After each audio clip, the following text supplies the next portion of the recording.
The Nagaland police has named 30 Army Special Force soldiers, including a major, in a charge sheet over a botched ambush last year that killed 14 civilians. The police has filed the charge sheet based on a probe conducted by their special investigating team. The SIT alleges that the soldiers did not follow standard operating procedures or SOPs or rules of engagement. The SIT's investigation indicates that the 21 Para-Special Forces soldiers did not follow SOPs during this ambush that killed 14 civilians who were returning home in a pickup truck at night. A soldier then died in a subsequent attack by villagers who surrounded the JAWANS in anger after the incident on the 4th of December 2021. So we're asking tonight on Left, Right and Centre, the Botched Nagaland ambush, 30 soldiers named. Has this reignited the debate over AFSPA? Joining us now is Tokheho Yepthomi, Lok Sabha MP from Nagaland, the Nationalist Democratic Progressive Party, the NDTV. We have Lieutenant Colonel J.S. Sodhi, retired Lieutenant Colonel J.S. Sodhi, former company commander in the Northeast, Defence and Strategic Affairs analyst, and Mano Wangnao. She's an editor with the Hornbill TV, who is actually from the Mon district. She's been reporting extensively on this issue in Mon. But Mr. Yepthomi, to you first. The Nagaland government says now they've asked the centre for permission to act against these soldiers named in the charge sheet. The state police have also written a letter to the Defence Ministry asking for sanction for action to be taken. What is the government doing on the ground to put political pressure, considering that you're, an ally? I mean, you're really a part of the government at the centre. Do you expect that the centre will respond?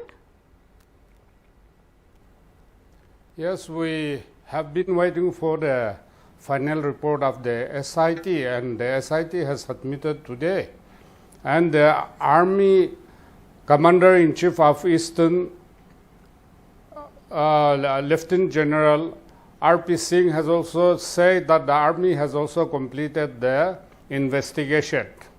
And he said that the people who are involved in the killing will be taken action as per the law of the land. So therefore, do we have the outcome of the Army's investigation? Is that been made public? Has that been made public? SIT report has been made public today, you know it. No, the Army's investigation. And Army report has not made it public, and we are waiting for them to make it public. So are you satisfied with this charge sheet, or do you expect it to go further? Do you expect to see somebody held accountable, or does the charge sheet satisfy you?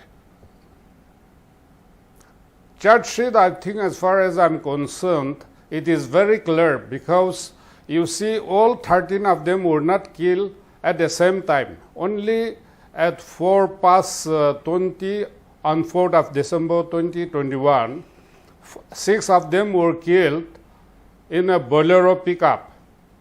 And the dead body was kept there for almost 5 hours. And the villagers reached the spot at 9. And then there was some argument. So then at 10 p.m., led by one major, the 21 special para forces opened fire upon the government villager. In the state, there is no opposition. You are part of the central government. Will you be putting pressure on the central government, because the ball now really is in the court of the central government, now that the findings of this report have been submitted? Yeah, definitely we will put pressure on the central government, and action should be taken as per the law of the land. All right.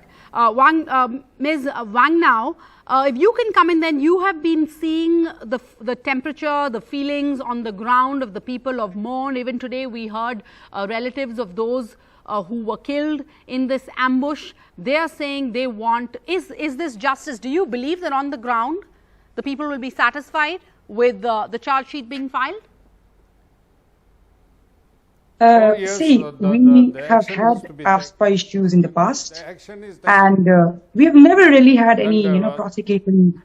There's never been a sanction, for any prosecution. Yes. So we have no record of any army or any defense, actually standing at the dock, for such incidences in the past. However, the one thing I see different this time, we've gotten the coverage that we want. the victims were able to speak out, without any hindrances.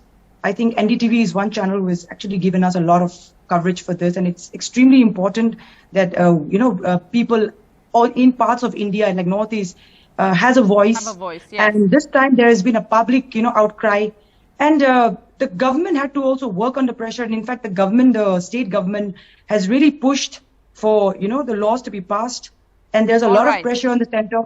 And the charge sheet so you feel this is unprecedented, even coming this far is unprecedented enough. Lieutenant Colonel J. Sodhi, Exactly. Now that they have been charge sheeted, do you think this, as we say, this has been unprecedented, but do you think this is the moment perhaps to build trust, or would it be naive to ask or expect that the army should give the prosecution sanction to take this further?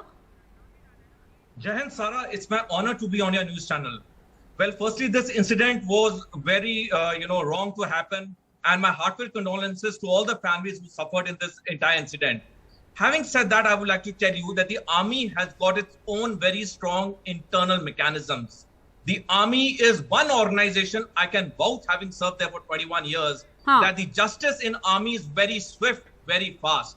So the fact that these people have done wrong, there's no doubt on that. But we should also see from another angle that these are the paratroopers who are from the special forces. They are the creme de la creme of the Indian army. Not everyone can wear the maroon beret which they wear. They are the toughest in the Indian army.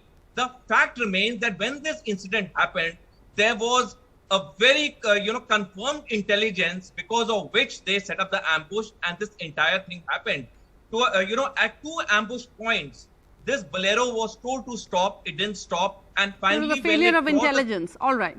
I can see Ms. Wangmo No. disagreeing. Unfortunately, ma'am, I'm completely out of time. Both the panelists are disagreeing. But I do want to just say this. The SIT has said it's not reflective of the army overall, but the army's investigation is still underway. We're not sure if we're ever going to see the outcome of that. And can there be justice or closure until one is actually held accountable? The big question, of course, is will the army allow this to be tried in a civil court? Because that is what the people on the ground are asking for. That remains to be seen. But thank you so much for your time, for joining us on Left, Right and Centre tonight.